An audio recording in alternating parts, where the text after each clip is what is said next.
বিসমিল্লাহির রহমানির রহিম। আসসালামু আলাইকুম ওয়া রাহমাতুল্লাহি ওয়া বারাকাতুহু। সম্মানিত বন্ধুরা, সবাই কেমন আছেন? আলহামদুলিল্লাহ, আমি আল্লাহ তাআলার অশেষ রহমতে ভালো আছি। তো বন্ধুরা, আপনারা দেখছেন কিছু বড় বড় নৌকা,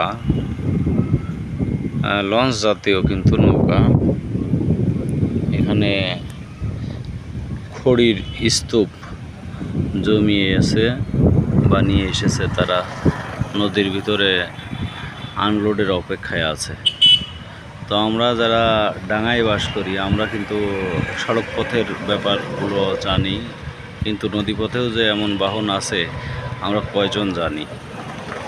তো যারা যারা জানেন বা জানেন না, কমেন্টের মাধ্যমে আমাকে জানাতে পারেন।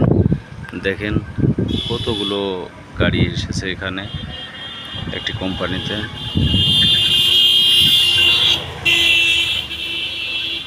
তো সবাই ভালো থাকবেন, সুস্থ থাকবেন। আল্লাহ হাফেজ।